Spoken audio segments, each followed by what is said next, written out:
Next up on today's agenda, Representative Rye. I think Representative Rye has decided to put his bill in interim study, but he's going to make a brief comment in regards to that. Representative Rye, would you just, you're recognized to explain to the committee what your intentions are with House Bill 1039 and why you're putting it in interim study. Thank you, Chairman Tosh. Y'all, this is 2 times that I've worked on this bill, 2 sessions. I got it a little closer, I thought, this time than it was last, but I spoke with Congressman Crawford yesterday, and he was telling me the situation in Washington, D.C., for this to take place and to become law, that it would, you know, in his words, it would come through the federal government. So I asked him where the bill was and the situation with that bill, and he said, well, now, Johnny, basically, it's been voted on in the Senate and it passed, but it's going to have to go through again because there's been a time that's lapsed, so it's going to have to be redone. And this is what he told me. He said basically the situation that it's in at this present time, that if something like this did pass and you had to include the states around you, which would be very, very important, like Missouri, Illinois, Kentucky, Oklahoma, and so forth, Tennessee, what you would have to do in a situation like that is make sure that you're lined up with the states around you. And he said that anything in the state of Illinois and anything in the state of Missouri, if it used this daylight saving time schedule, that what you were actually seeing is in the curvature of the earth, the sun shines less in northern Missouri and northern Illinois. So those children in those areas, if it was put on the same frame as what we would be, it would be 9:30 in the morning before those children actually got to school. So basically, I have pulled this bill down, Representative Tosh, and we're putting it in interim study, and I hope that if something happens, and I hope the very best for Representative Scott, but if something happens, we're going to study this out between now and next time. We're going to come back with something that's going to be right and good. Thank you, Representative Rye. And so your request to this today is just to move this bill to interim study. That's so right. It's so noted, and that's where your bill will be moved to. We appreciate you appearing before this committee. Thank you for your comments. Next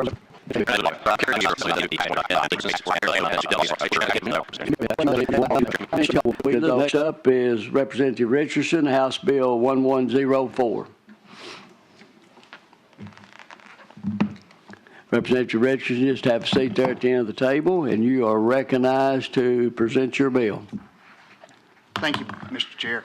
So my bill is similar to the bill you've already heard Representative Rye pull down. A little different in substance, a little different in approach.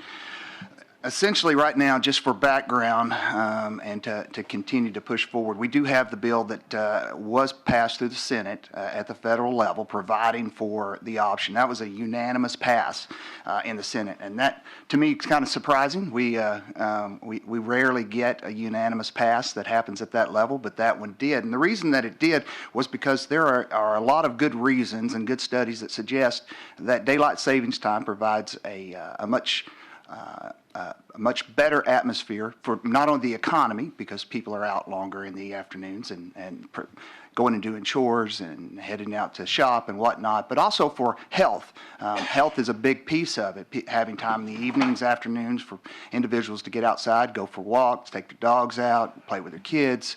It's a great opportunity for that. There's so that passed unanimously. It was sent to the House, and as often happens, it sort of got bogged down, so they're going to have to do a little bit more work to get that bill out. But I do have some hope that it will get through. My bill is simply a trigger bill.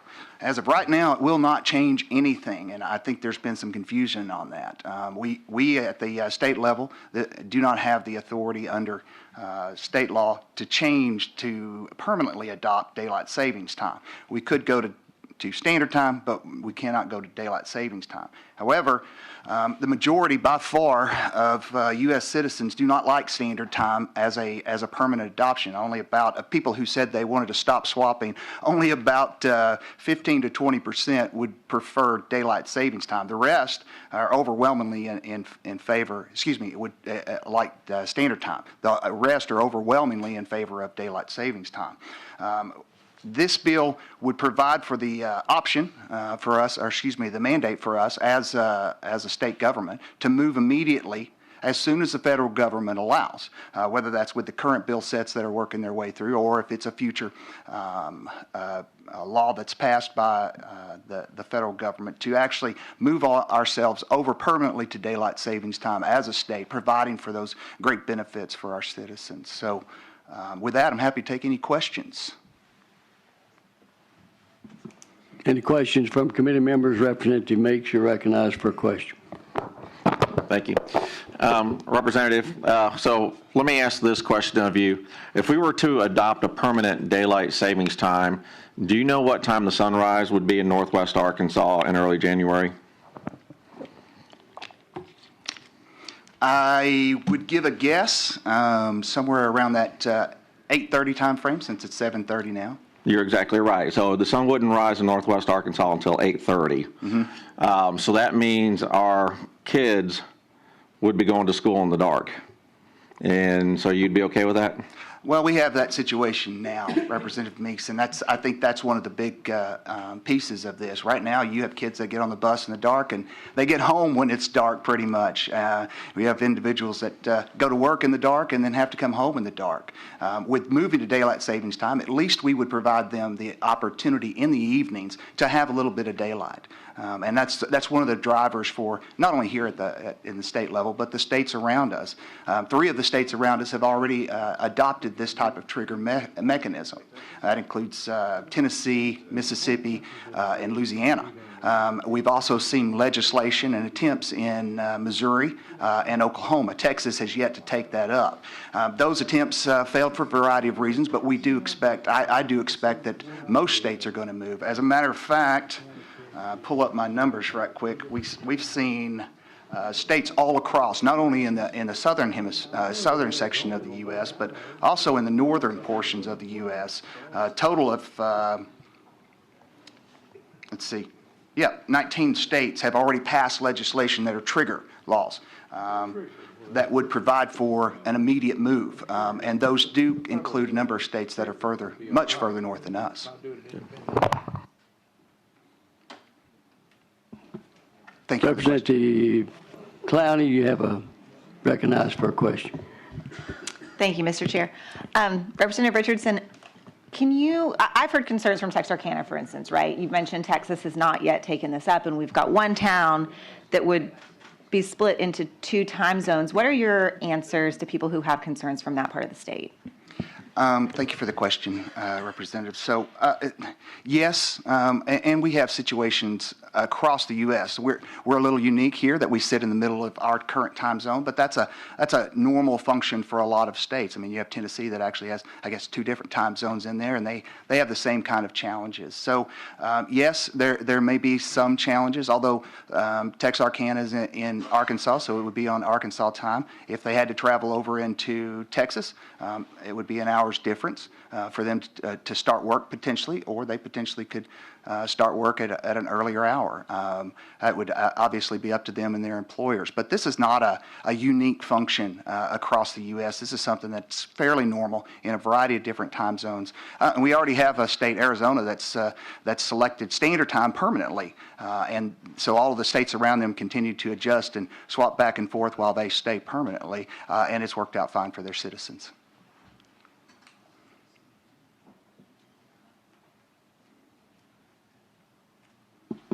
Representative Moore, you're recognized for a question. Thank you, Mr. Chair. Representative Richardson, thanks for presenting this bill. And as you and I have spoken many times, you are a big duck hunter, as am I myself. My main concern for this bill would be, in my district, District 61, East Arkansas, we have a lot of duck hunters that hunt midweek and make it into the office by 9 a.m. but that's with shooting time starting around 6:40, 6:45, and kind of that range.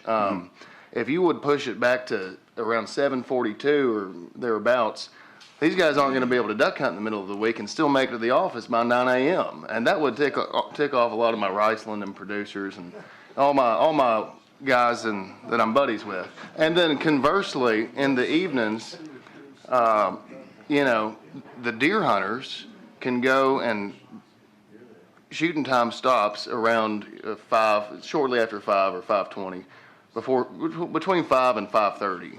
And they can oftentimes make it to evening events or supper with the family by 6:30 or 7. But if this law were enacted and the trigger law would be triggered, they wouldn't be able to make it to the evening plans until 8 o'clock. So those are my two biggest concerns, and I just wanted to voice them for you. I appreciate that. Just a minute, Representative Moore, in your question to that to Representative Richardson is, do you have a question?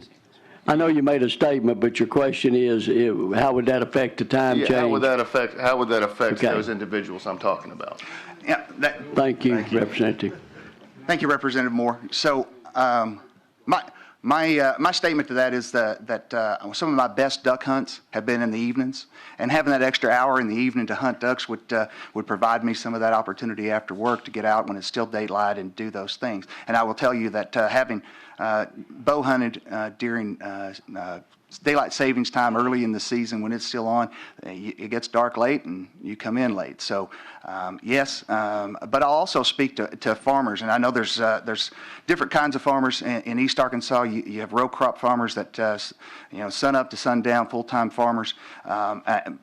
In Northwest Arkansas, we have a lot of part-time farmers, and as most of our members know, I spent a lot of time knocking doors, as most of you have, and it's overwhelming the number of farmers that tell me that they go to work in the mornings, they have to feed, they have to take care of their animals in the morning, it's dark then, and they get home at night, it's dark then too. Giving them a little extra time to handle some of the things like checking their cattle while it's still daylight instead of under a spotlight might provide them some freedom to do some other things as well. So I think it would be helpful overall.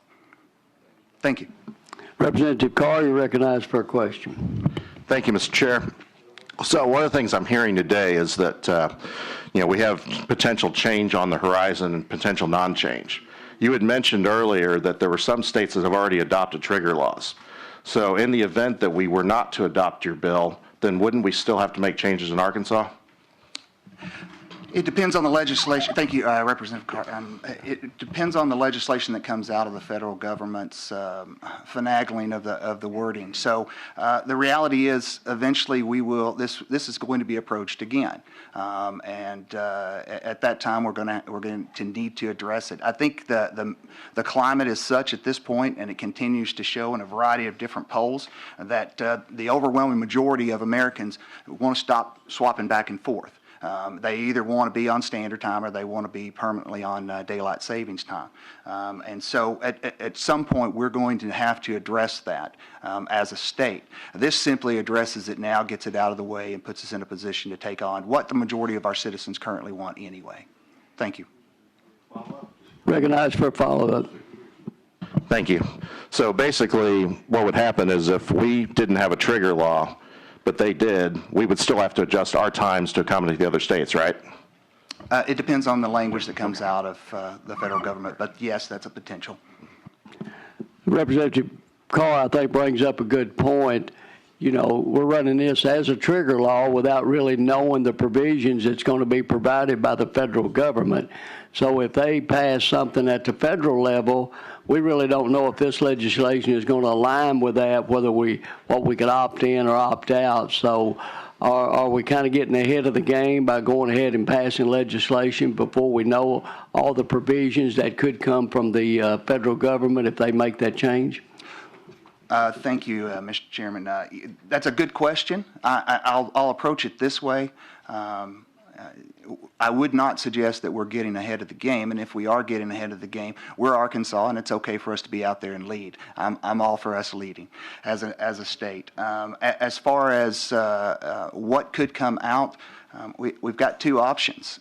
It's standard time or daylight savings time. At some point, we're either going to continue to stay in the swap mode, which I think there's no one in this group that hasn't heard at least someone say that they're tired of swapping back and forth from a time perspective. So we're going to need to select from a state perspective something that's standard and something that's that's agreeable for the majority of our citizens. At this stage, that's obviously daylight savings time.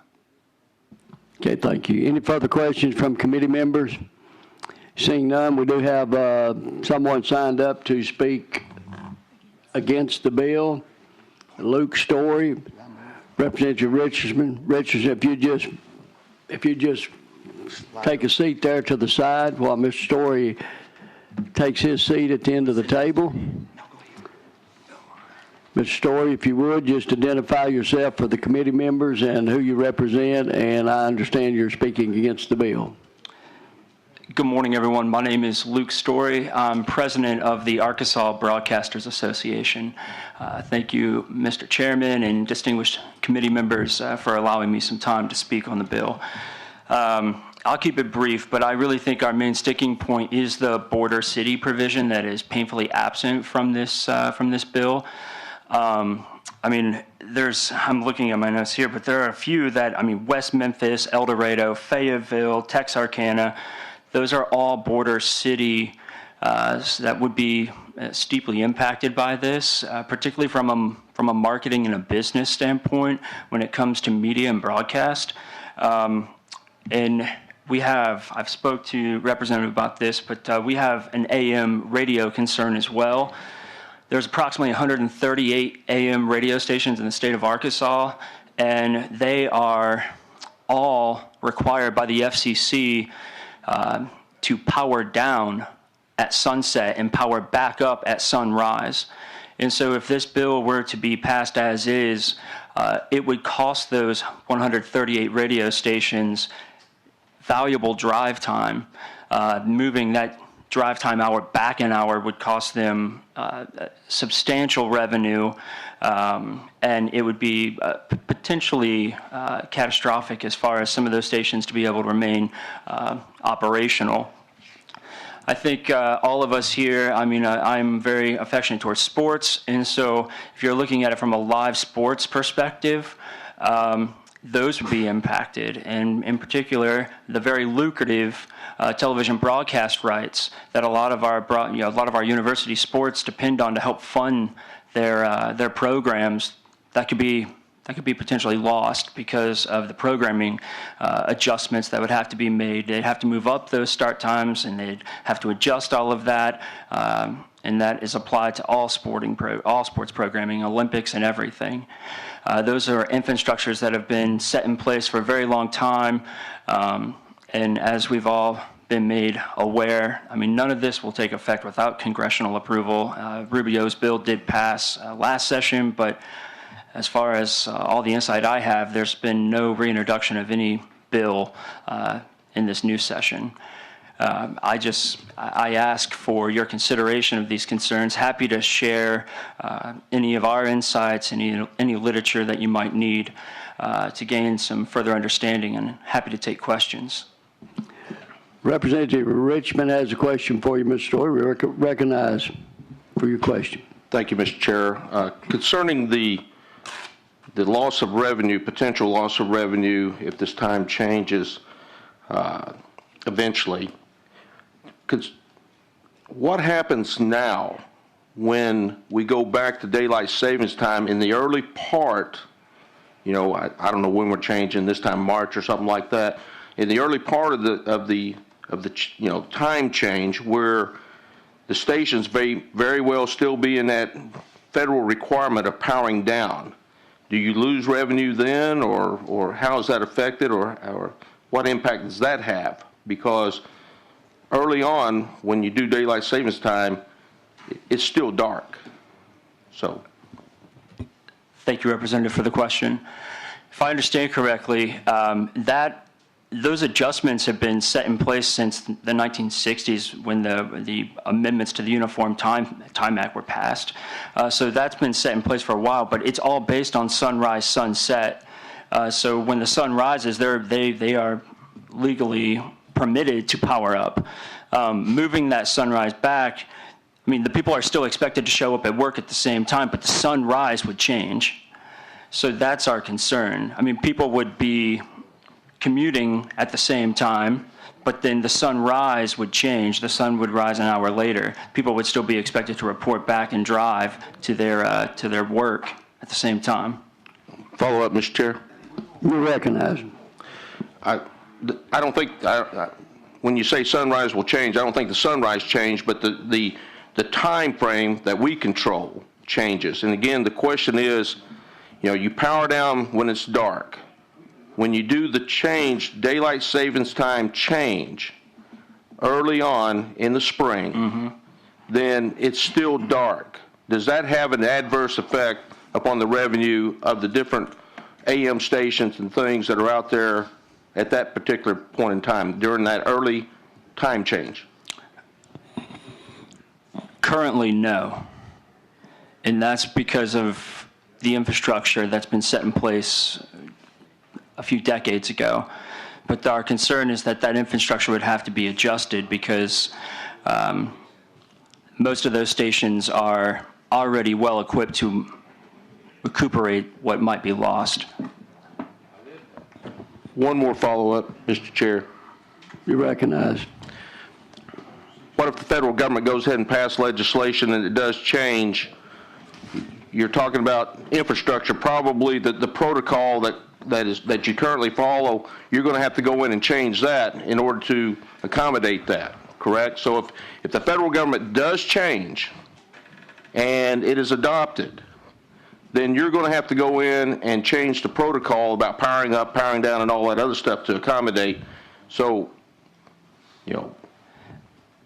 the question is, how hard is that going to be for you to do? Thank you, Representative. And to be quite honest, that is a part of the reason that Senator Rubio's congressional bill did not pass initially is because of all the infrastructure adjustments that would have to be done. It became apparently clear that that was going to be very time-consuming. It would cross industries. A lot of industries would have to make the similar adjustments, and it was just, it didn't make sense. That's one of the reasons that bill didn't move through the House. Thanks, sir. Thank you, Mr. Chair. Thank you. Representative Beck, you're recognized for a question. Thank you, Mr. Chair. So isn't it true that the reason the AM stations turned off is so that other stations can go what they call, I think the term is clear channel? So they boost up and they start to cover multiple states under a frequency that might collide with the others. So my question is this. They have to stay on the same time frame. Is that not correct? These small stations in Arkansas would have to shut down to allow the clear stations to come to boost up their power. Is that not true? Thank you, Representative. That is a true statement because those AM signals are less impacted by atmospheric pressure at night, so they travel. I mean, a small radio station that may cover a very limited radius of a small town would suddenly be able to travel and cover, theoretically half the state. So that is, the interference concerns is why that provision is in place federally. Any further questions from committee members? Seeing none, no one else has signed up to speak for or against the bill. Thank you, Mr. Story. I appreciate your time. Appreciate your time. Representative Richardson.